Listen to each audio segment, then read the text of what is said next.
नमस्कार, मैं हूं आपके साथ पूर्णिमा मिश्रा। हमारे खास प्रोग्राम क्या कहते हैं नरेंद्र मोदी में आज आपको सुनवाएंगे पीएम मोदी का वो ऐतिहासिक भाषण जो उन्होंने 26 दिसंबर 2022 को नई दिल्ली में दिया। अपने भाषण में प्रधानमंत्री ने कहा कि जब किसी राष्ट्र के मूल्य बदल जाते हैं तो कुछ ही समय में उसका भविष्य भी बदल जाता है और ये मूल्य सुरक्षित तब रहते हैं जब वर्तमान पीढ़ी के सामने अपने अतीत के आदर्श स्पष्ट होते हैं।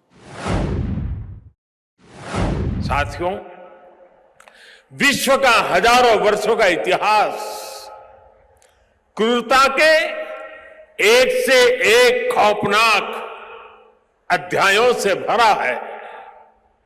इतिहास से लेकर किंवदंतियों तक हर क्रूर चेहरे के सामने महानायकों और महानायिकाओं के भी एक से एक महान चरित्र रहे हैं।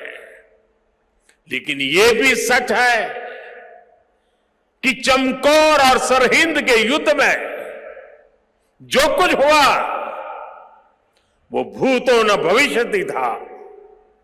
यह अतीत हजारों वर्ष पुराना नहीं है कि समय के पहियों ने उसकी रेखाओं को धुंधला कर दिया। ये सब कुछ इसी देश की मिट्टी पर केवल 3 सदी पहले हुआ। एक और धार्मिक कट्टरता और उस कट्टरता में अंधी इतनी बड़ी मुगल सल्तनत, दूसरी ओर ज्ञान और तपस्या में तपे हुए हमारे गुरु, भारत के प्राचीन मानवीय मूल्यों को जीने वाली परंपरा, एक और आतंक की पराकाष्ठा, तो दूसरी ओर अध्यात्म का शीर्ष, एक और मजहबी उन्माद, तो दूसरी ओर सब में ईश्वर देखने वाली उदारता, और इस सब के बीच एक और लाखों की फौज, और दूसरी ओर अकेले होकर भी निडर खड़े गुरु के वीर साहबजादे। ये वीर साहबजादे किसी धमकी से डरे नहीं, किसी के सामने झुके नहीं। जोरावर सिंह साहब और फतेह सिंह साहब दोनों को दीवार में जिंदा चुनवा दिया गया। एक और नृशंसता ने अपनी सभी सीमाएं तोड़ दी, तो दूसरी ओर धैर्य, शौर्य, पराक्रम के भी सभी प्रतिमान टूट गए। साहिबजादा अजीत सिंह और साहिबजादा जुझार सिंह ने भी बहादुरी की वो मिसाल कायम की जो सदियों को प्रेरणा दे रही है। भाइयों और बहनों, जिस देश की विरासत ऐसी हो, जिसका इतिहास ऐसा हो, उसमें स्वाभाविक रूप से स्वाभिमान और आत्मविश्वास कूट कूट कर भरा होना चाहिए। लेकिन दुर्भाग्य से हमें इतिहास के नाम पर वो गढ़े हुए नैरेटिव बताए और पढ़ाए जाते रहे जिनसे हमारे भीतर हीन भावना पैदा हो। बावजूद इसके हमारे समाज ने, हमारी परंपराओं ने इन गौरव गाथाओं को जीवंत रखा। साथियों, अगर हमें भारत को भविष्य में सफलता के शिखरों तक ले जाना है तो हमें अतीत के संकुचित नजरियों से भी आजाद होना पड़ेगा। इसलिए आजादी के अमृत काल में देश ने गुलामी की मानसिकता के मुक्ति का प्रण फूंका है। वीर बाल दिवस देश के उन पंच प्राणों के लिए प्राणवायु की तरह है। साथियों, इतनी कम उम्र में साहबजादों के इस बलिदान में हमारे लिए एक और बड़ा उपदेश छिपा हुआ है। आप उस दौर की कल्पना करिए, औरंगजेब के आतंक के खिलाफ, भारत को बदलने के उसके मंसूबों के खिलाफ गुरु गोविंद सिंह जी पहाड़ की तरह खड़े थे। लेकिन जोरावर सिंह साहब और फतेह सिंह साहब जैसे कम उम्र के बालकों से औरंगजेब और उसकी सल्तनत की क्या दुश्मनी हो सकती थी।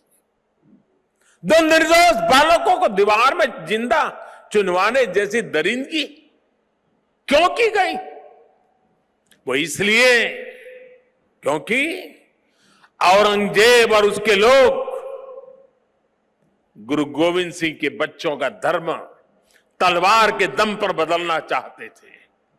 जिस समाज में, जिस राष्ट्र में उसकी नई पीढ़ी जोर जुल्म के आगे घुटने टेक देती है, उसका आत्मविश्वास और भविष्य अपने आप मर जाता है। लेकिन भारत के वो बेटे, वो वीर बालक मौत से भी नहीं घबराए। वो दीवार में जिंदा चुन गए, लेकिन उन्होंने उन आतताई मंसूबों को हमेशा के लिए दफन कर दिया। यही किसी भी राष्ट्र के समर्थ युवा का सामर्थ्य होता है। युवा अपने साहस से समय की धारा को हमेशा के लिए मोड़ देता है। इसी संकल्प शक्ति के साथ आज भारत की युवा पीढ़ी भी देश को नई ऊंचाई पर ले जाने के लिए निकल पड़ी है। और इसलिए अब 26 दिसंबर को वीर बाल दिवस की भूमिका और भी अहम हो गई है। साथियों, सिख गुरु परंपरा केवल आस्था और आध्यात्म की परंपरा नहीं है, ये एक भारत श्रेष्ठ भारत के विचार का भी प्रेरणा पुंज है।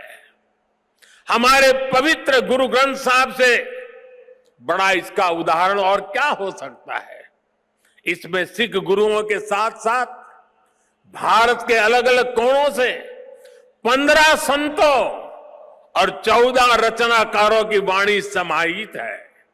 इसी तरह आप गुरु गोविंद सिंह जी की जीवन यात्रा को भी देखिए। उनका जन्म पूर्वी भारत में पटना में हुआ। उनका कार्यक्षेत्र उत्तर पश्चिमी भारत के पहाड़ी अंचलों में रहा और उनकी जीवन यात्रा महाराष्ट्र में पूरी हुई। गुरु के पंच प्यारे भी देश के अलग अलग हिस्सों से थे।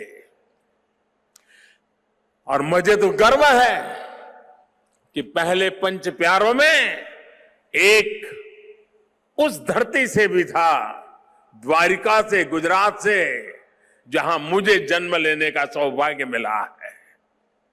व्यक्ति से बड़ा विचार, विचार से बड़ा राष्ट्र, राष्ट्र प्रथम का यह मंत्र गुरु गोविंद सिंह जी का अटल संकल्प था। जब वो बालक थे तो ये प्रश्न आया कि राष्ट्र धर्म की रक्षा के लिए बड़ी बलिदान की जरूरत है। उन्होंने अपने पिता से कहा कि आपसे महान आज कौन है, ये बलिदान आप दीजिए। जब वो पिता बने तो उसी तत्परता से उन्होंने अपने बेटों को भी राष्ट्र धर्म के लिए बलिदान करने में संकोच नहीं किया। जब उनके बेटों का बलिदान हुआ तो उन्होंने अपनी संगत को देखकर कहा, 4 मुए तो क्या हुआ, जीवत कई हजार। अर्थात मेरे 4 बेटे मर गए तो क्या हुआ, संगत के कई हजार साथी, हजारों देशवासी मेरे बेटे ही है। देश प्रथम, नेशन फर्स्ट को सर्वोपरि रखने की ये परंपरा हमारे लिए बहुत बड़ी प्रेरणा है। इस परंपरा को सशक्त करने की जिम्मेदारी आज हमारे कंधों पर है। साथियों, भारत की भावी पीढ़ी कैसी होगी, ये इस बात पर भी निर्भर करता है वो किससे प्रेरणा ले रही है। भारत की भावी पीढ़ी के लिए प्रेरणा का हर स्रोत इसी धरती पर है। कहा जाता है कि हमारे देश भारत का नाम जिस बालक भारत के नाम पर पड़ा वो सिंहों और दानवों तक संहार करके थकते नहीं थे।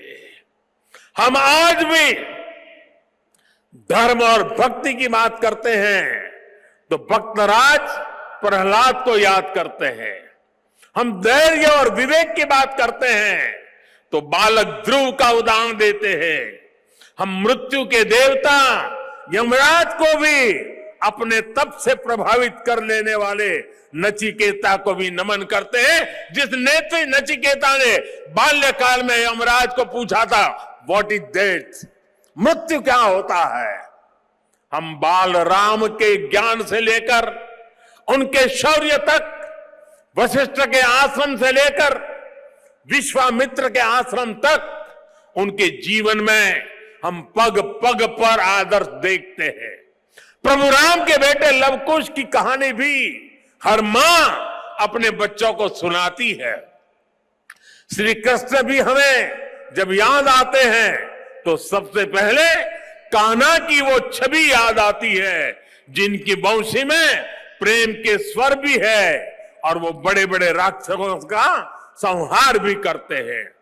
उस पौराणिक युग से लेकर आधुनिक काल तक वीर बालक बालिकाएं भारत की परंपरा का प्रतिबिंब रहे हैं। लेकिन साथियों, आज एक सच्चाई भी मैं देश के सामने दोहराना चाहता हूं।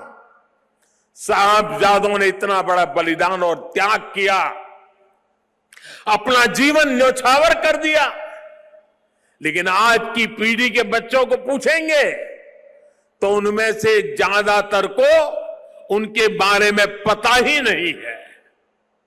दुनिया के किसी देश में ऐसा नहीं होता है कि इतनी बड़ी शौर्य गाथा को इस तरह भुला दिया जाए।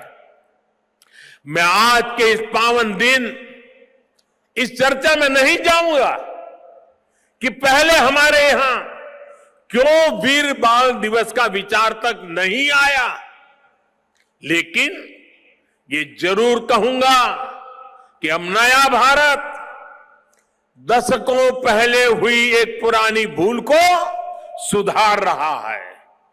किसी भी राष्ट्र की पहचान उसके सिद्धांतों, मूल्यों और आदर्शों से होती है।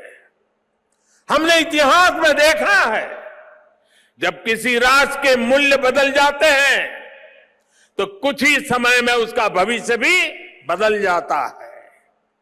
और ये मूल्य सुरक्षित तब रहते हैं जब वर्तमान पीढ़ी के सामने अपने अतीत के आदर्श स्पष्ट होते हैं।